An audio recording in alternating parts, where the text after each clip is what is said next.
इसी भारत में 33 करोड़ देवी देवता हैं। इसी भारत के हर चौक चौराहे पर कहीं हनुमान जी गदा लेकर खड़े हैं, किसी चौक चौराहे पर शिव जी त्रिशूल लेकर खड़े हैं। इसी भारत के कोने कोने में कहीं राम जी धनुष बाण लेकर खड़े हैं, कहीं विष्णु जी सुदर्शन चक्र लेकर खड़े हैं, कहीं माँ दुर्गा आठों भुजाओं में हथियार लेकर खड़े हैं। कहीं इसी भारत के धरती पर हर जगह कहीं लक्ष्मी जी खड़ी हैं, धन बरसा रही हैं, कहीं श्री गणेश खड़े हैं, रिद्धि सिद्धि दे रहे हैं। फिर भी आपको पता है ये भारत दुनिया में सबसे ज्यादा दरिद्र क्यों है? जिस भारत की धरती में लक्ष्मी विराजमान हो, जिस भारत की धरती में गणेश जी विराजमान हो, उस भारत में गरीबी क्यों है भाई? अमेरिका, रूस, फ्रांस, जापान जैसे देश जो लक्ष्मी गणेश को जानता भी नहीं है, वहां धन का खजाना गड़ा है, और जो भारत कहता है वो हमारे देवी देवता हैं, वो दरिद्र बना खड़ा है। जो भारत कहता है कि ब्रह्मा जी हमारे यहां पैदा हुए, बल्कि ब्रह्मा जी ने सृष्टि को जन्म दिया, जो भारत कहता है विष्णु जी हमारे घर में हुए, जो भारत कहता है शिव जी हमारे घर में हुए। शिव जी मतलब संपूर्ण सृष्टि को नाश करने वाला महाकाल। जो महाकाल भारत की धरती में जन्म लिया, उस भारत को एक छोटा सा पाकिस्तान कितने जख्म दे रहा है, वो शिव जी कहां सो रहा है? आज जो भारत की सीमाओं की हालत है, आज जो पाकिस्तान आतंकवादी भेज भेज कर हमारे सैनिकों की हत्या कर रहा है, वो सैनिक आपके ही कोई पुत्र है, कोई भाई है, कोई आपका ही सगा संबंधी है, जो उस बॉर्डर पर खड़ा है। किसी भगवान के भीतर ये करुणा क्यों नहीं जगती कि मैं अपने लाल को घर भेज दूं? और हनुमान जी ये क्यों नहीं कहते कि मैं गदा लेकर भारत पाकिस्तान बॉर्डर पर एक बार खड़ा हो जाऊं और एक ही गदा में पाकिस्तान को परलोक सिधार दूं? क्यों हमारी सेना को मरना पड़ रहा है? क्यों हमारे भारत के जवानों को शहीद होना पड़ रहा है? शिव जी क्यों? और चीन के बॉर्डर पर त्रिशूल से एक बार में चीन का सत्यानाश कर देते, ताकि वो चीन जो हमारे ऑक्साई चीन को कब्जे में कर लिया, वो चीन जो अरुणाचल के कुछ हिस्से को कब्जे में कर लिया, लेकिन भगवान शिव अभी भी सो रहे हैं और हम फिर भी हाथ जोड़े खड़े हैं कि हे प्रभु, आपकी कृपा होगी तो सब कुछ होगा, आपकी कृपा होगी तो सब कुछ होगा, मुक्ति मिलेगी, बंधन से छूटेंगे। सदगुरु कबीर कहते हैं उस भरोसे में मत रहना। 33 करोड़ देवी देवता मानते हो, उतना ही भ्रष्ट ये भारत हो चुका है। और जिस 33 करोड़ देवी देवता की आप बात करते हैं, उन देवताओं का चरित्र कोई ठीक है क्या? कोई इंद्र के बारे में तो जानते हैं ना, कोई तपस्या कर रहा होता है तो इंद्र को ईर्ष्या हो जाती है, वो जाकर उसका तपस्या भंग कर देता है।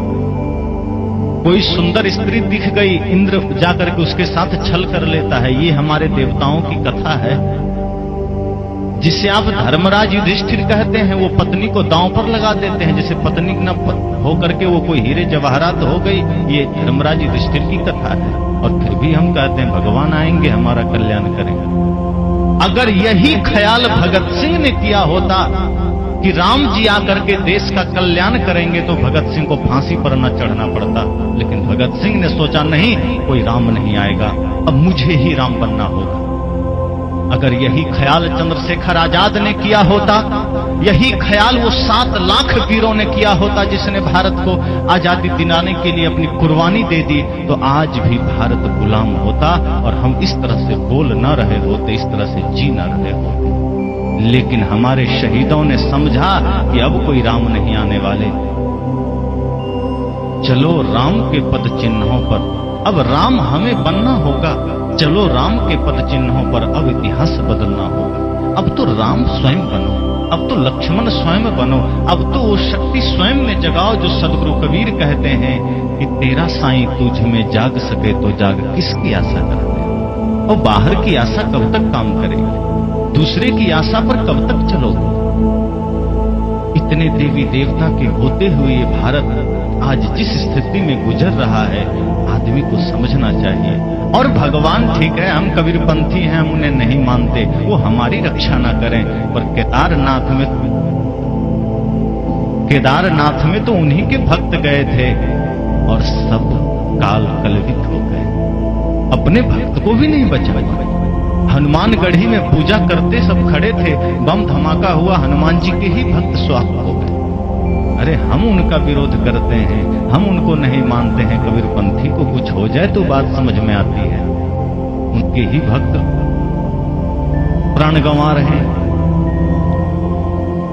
एक तरफ से आप देखिए, जिस जम्मू कश्मीर की हालत इतनी खराब है, वहीं अमरनाथ है, वहीं उधर ही वैष्णव देवी है, शिवजी का बहुत बड़ा तीर्थ अमरनाथ उसी जम्मू कश्मीर में है।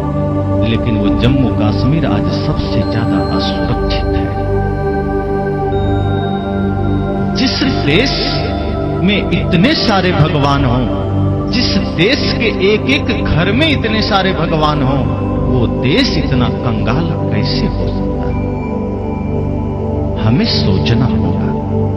जिन महापुरुषों ने हमें जगाने का प्रयास किया, जिन संतों ने हमें जगाने का प्रयास किया, हमने उन्हें ध्यान ही नहीं दिया। कभी इसी धरती पर महात्मा बुद्ध आकर के हमें झकझोरते हैं कि बाहर किधर दृष्टि डाल रहे हो, अपने भीतर की शक्ति को जगाओ, अपने भीतर के प्रकाश को जगाओ। अत्ता ही अत्तनो नाथो को नाथो परोशिया। बुद्ध ने कहा, आत्मा ही आत्मा का स्वामी है, आत्मा का दूसरा स्वामी कौन हो सकता? लेकिन बुद्ध की बात हमें पसंद नहीं आई। महावीर आकर कहते हैं कि तुम परमात्मा हो, उनकी बात हमें पसंद नहीं आई। सदगुरु कबीर कहते हैं कि तू ही परमात्मा है, उनकी भी बात हमें पसंद नहीं आई। अगर सदगुरु कबीर की बात पसंद आ जाती, बुद्ध की बात पसंद आ जाती, तो ये भारत आज इतना निकम्मा नहीं होता। भारत जो कंगाल है, आज भारत जो गरीब, इसका कारण यही भगवानवाद है, जो आदमी को निकम्मा बना दिया। तो कोई मेहनत करना भी चाहता है तो ये तथाकथित धर्मगुरु कहते हैं, अरे कुछ करने की आवश्यकता नहीं, बस एक बार भगवान का नाम ले लो, काम बन जाएगा, और वो आदमी निकम्मा हो जाता है। जो कुछ करना भी चाहता है, ये भगवानवाद की जो बातें हैं उसको निकम्मा बना दे। सदगुरु कबीर व्यक्ति को कर्मठ बनाते, महात्मा बुद्ध ने व्यक्ति को कर्मठ बनाने की चेष्टा की, पुरुषार्थवादी बनाने की चेष्टा की कि बिना आपके किए कुछ नहीं होगा, और बाहर कोई परमात्मा, कोई भगवान आपकी सुरक्षा नहीं कर सकता। आप गलत करते हैं, उसकी सजा आपको मिलेगी। आपने गलत किया है, उसका दंड आपको भुगतना होगा। कोई भगवान के मंदिर में जाकर माफी मांगने से वो सजा कम नहीं होगी। लेकिन हमारी साधना चलती है मंदिरों में, और बड़े जोरों से चलती है। आज देखिए, बड़े बड़े मंदिर में पुजारियों की कोई कमी नहीं है, लेकिन जितने बड़े पुजारी उतने बड़े ठग, और जो जितना बड़ा ठग होगा वो उतने जोर से घंटी बजाता है, ताकि बगल से गुजरते हुए आदमी को लगे कि ये बड़ा पुजारी है। जो पुजारी होगा वो दूसरों को दिखाने के लिए घंटी थोड़े बजाएगा। जब कोई नहीं होता है तो वही आदमी धीरे धीरे ओम नमः शिवाय बोलता है।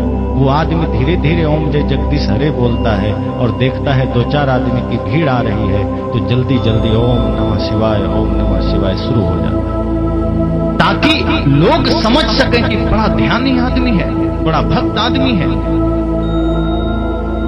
लेकिन भक्ति है कहां? मुख में राम और बगल में छुरी। सदगुरु संत कहते हैं, ऐसे लोग तो उस तरह से होते हैं जो मुख पर तो बड़े ज्ञान की बातें होगी, बड़े ध्यान की बातें होगी, बड़े साधना की बातें होगी, और भीतर सपने की तरह कपट कतरनी चलती रहेगी, कोई एकता नहीं। इसलिए मैंने कहा, अगर आंखें हैं, अगर नेत्र है, तो हम हर जगह उस परमात्मा को देख सकेंगे। माता में, पिता में, छोटे छोटे बच्चों में, छोटे छोटे जीवों में, यूं कहें संपूर्ण सृष्टि में। घाव काहि पर घालो, जित देखो तित प्राण हमारो। किस चोट करना, जहां देखो वहां अपना ही तो प्राण है। ज्ञान की दृष्टि पैदा करनी पड़ेगी।